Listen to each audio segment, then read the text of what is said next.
Hi friends, எல்லாருக்கும் வணக்கம். எல்லோரும் எப்படி இருக்கீங்க? இன்றைக்கி ஒரு சூப்பரான ரெசிபி தான் ஃப்ரெண்ட்ஸ் பார்க்க போகிறோம். எண்ணெய் கத்திரிக்காய் புளிக்குழம்பு அல்லது காரக்குழம்புன்னு சொல்லுவாங்க. இது பேச்சுலர் ரெசிபினே கூட சொல்லலாம். இது வந்து தேங்காய் நம்ம அரைச்சி ஊற்றப்பதில் ஈஸியாக சிம்பிளாக சீக்கிரமாக செஞ்சிடலாம். ஒரு கைப்பிடி சாதம் எக்ஸ்ட்ராவே சாப்பிடுவாங்க, அந்த அளவுக்கு இருக்கும்.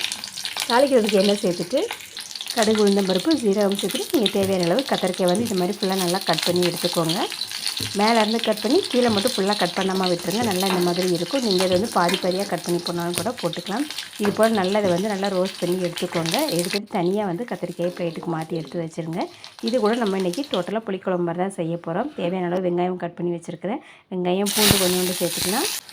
வெங்காயம் நல்லா வதங்கி வரட்டும். இப்போ இது கூட கருவேப்பிலையும் சேர்த்துக்கலாம். சேர்த்துட்டு நல்லா கலந்து விட்டுருங்க. வெங்காயம் வதங்கினதுக்கப்புறமா தக்காளி சேர்த்துக்கலாம். இதுக்கு புளி வந்து கொஞ்சோண்டு எடுத்து நல்லா ஊற வச்சுக்கோங்க.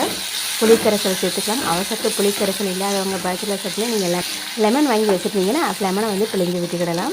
இப்போ தக்காளி வதங்கினதுக்கப்புறமா நான் இன்றைக்கி வந்து இது கூட உருளைக்கிழங்கு முருங்கைக்காய் இதெல்லாம் சேர்க்க போகிறேன். இது எல்லாமே ஆப்ஷனலாக நீங்கள் தேவையானவங்க வந்து ஸ்கிப் பண்ணிக்கிடலாம். காய் எல்லாத்தையும் நல்லா கலந்துட்டதுக்கப்புறமா மசாலா வந்து சேர்க்க போகிறேன். இது வந்து வீட்டு மசாலா தான். கொஞ்சமாக மஞ்சள் தூள், குழம்பு மிளகாய் தூள் வந்து 2 டேபிள் ஸ்பூன் அளவு சேர்த்துக்கலாம். குழம்பு மசாலா இல்லாதவங்க தனியாக மல்லித்தூள், ஜீரகத்தூள், மிளகாய்த்தூள் வந்து மிளகாய்த்தூள், மஞ்சள் மட்டும் சேர்த்துக்கலாம். இப்போ எல்லாத்தையும் நல்லா கலந்து விட்டுருங்க. கலந்து விட்டு கொதிக்கட்டும். இப்போ நம்ம புளிக்கரைசலே ரெடி பண்ணிடலாம். புளி ஏற்கனவே தண்ணி ஊற்றி ஊற வச்சுட்டேன். இப்போ அதையும் நம்ம வந்து நல்லா கலந்து எடுத்துக்கிட போகிறோம். புளியை நல்லா வந்து பிசைஞ்சு மிக்ஸ் பண்ணி எடுத்துகிட்டு இப்போ அந்த புளிக்கரைசலை இதோட சேர்த்துக்கலாம். நல்லா தண்ணி கொதிக்க ஆரம்பிச்சிட்டு இப்போ இது கூட தேவையான அளவு உப்பு சேர்த்து நல்லா மூடி போட்டு க்ளோஸ் பண்ணிடுங்க. ஃபைனலாக இதில் இன்னொரு டிப்ஸ் இருக்குது. வீடியோ ஸ்கிப் பண்ணாமல் பாருங்கள். கொஞ்சம் பெருங்காயத்தூள் சேர்த்துட்டிங்க அப்படின்னா நல்லா சீக்கிரமாக வெந்துடும். முருங்கைக்காயெல்லாம் சேர்த்துருக்கோம் இல்லையா. காரம் வந்து தேவையான அளவு சேர்த்துக்கோங்க. சேர்த்துட்டு நல்லா மிக்ஸ் பண்ணி பார்த்துட்டு நீங்கள் டேஸ்ட் பார்த்துக்கோங்க. இப்போ நல்லா காய் எல்லாமே நல்லா வெந்து வந்துருச்சு. ஒரு 10 நிமிஷம் மூடி போட்டு க்ளோஸ் பண்ணிடுங்க. காயெல்லாம் வெந்துடும். காயெல்லாம் சேர்க்காதவங்க ஒரு 5 நிமிஷம் மசாலா நல்லா கொதிச்சதுக்கப்புறமே நீங்கள் கத்திரிக்காய் வந்து சேர்த்துட்டு ஸ்டவ் ஆஃப் பண்ணிக்கலாம். இப்போ எனக்கு காயெல்லாம் நல்லா வெந்துருச்சு. வெந்ததுக்கப்புறமா கத்திரிக்காயெல்லாம் சேர்த்துக்கிறோம். சேர்த்துட்டு ஃபைனலாக இது கூட கொஞ்சமாக வெல்லம் அல்லது சக்கரை இருந்துச்சு அப்படின்னா சேர்த்திங்கன்னா டேஸ்ட் வந்து அவ்வளோ டேஸ்ட்டாக இருக்கும். புளிக்குழம்பு வந்து டேஸ்ட் இன்னும் கூடுதலாக கொடுக்கும். ஒரு கேசர் எக்ஸ்ட்ராவே வாங்கி சாப்பிடுவாங்க, அந்தளவுக்கு இருக்கும்.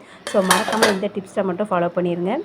கத்திரிக்காய் சேர்த்துட்டு 1லேருந்து 3 நிமிஷம் நல்லா கொதிக்க விட்டுருங்க. இப்போ நான் வந்து ஃபைனலாக கொஞ்சமாக வந்து வெல்லம் சேர்த்துருக்கேன். மல்லித்தலையிருந்து அதையும் சேர்த்துக்கோங்க. அவ்வளோதான் ஃப்ரெண்ட்ஸ், கம்ம நல்லா எண்ணெய் கத்திரிக்காய் குழம்பு ரெடி. அவ்வளோ டேஸ்ட்டாக இருக்கும். மறக்காமல் செஞ்சு பாருங்கள். நம்மளோட சேனலில் எல்லா விதமான ரெசிபிஸுமே இருக்குது. தேவைப்படுறவங்க செக் பண்ணி பாருங்கள். ப்ளேலிஸ்ட்டில் கொடுத்துருக்கேன். Thank you friends. தேங்க்ஸ் ஃபார் வாட்சிங். Thanks for your support.